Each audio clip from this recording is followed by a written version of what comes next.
look, I don't know what game she's done. I don't know who she's got, but good for her.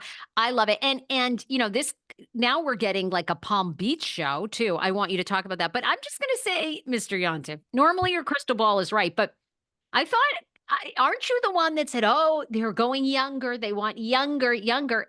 They seem to be greenlighting all these women over 50 shows. So I'm just going to say it. For traditional television, people are not watching young people. They're just not. So there. Let me clarify my statement for Miss Frazier, because now she's throwing So my there. words back in my face. What I meant, counselor, is that for the housewives to be able to bring in a new cast like Miss Giudice, Miss Gorga, and have 15 years in front of us, they are going for younger ladies in the housewives world, right? Because this new New York cast, if it works out, we want 10 years plus with them, right? We don't want to start with Ramona at 67 and have her on the TV at 77. You know what I'm saying? So for housewives, I think they are going younger so they can have years and years and years and years, at least 18 years before the cast self-implodes. Although let's face it, Jersey, it only took 14. That's more like it. Atlanta has driven off the rails and the train has crashed into the bush. So for housewives, they're going younger. For these other shows, I think it's great that they are using Me the too. proven talent. The Palm Beach show, there's this rumor that there's a show called Snowbirds. Yeah. No, I didn't really pay attention, but then I read the words and it's like, I know two of them.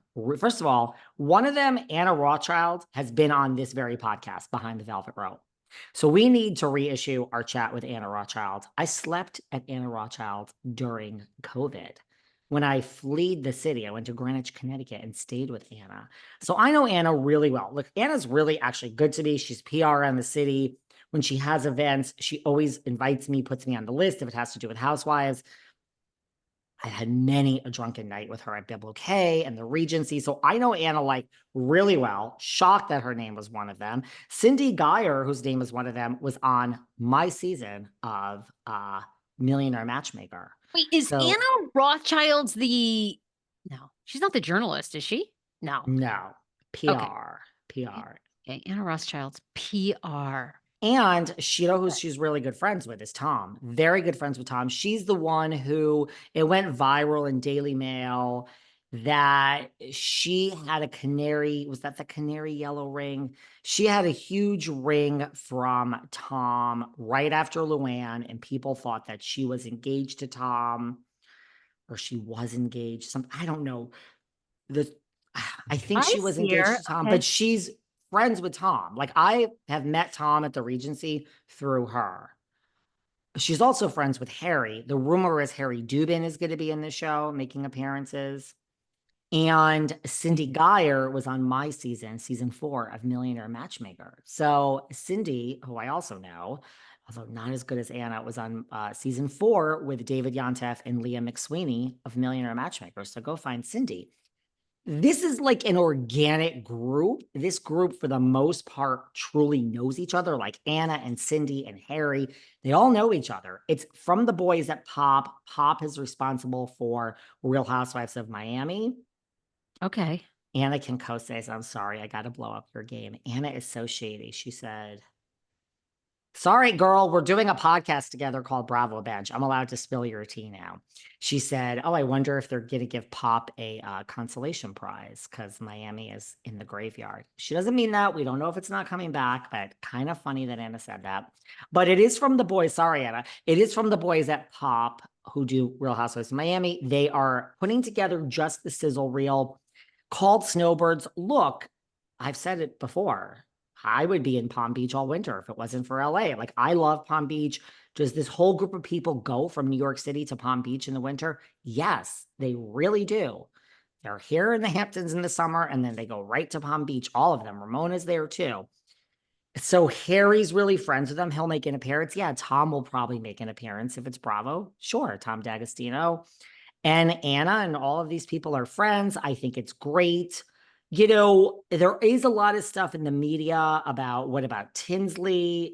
That's all over the place. What do you Couple think? of Well, Tinsley, first of all, Tin. doesn't.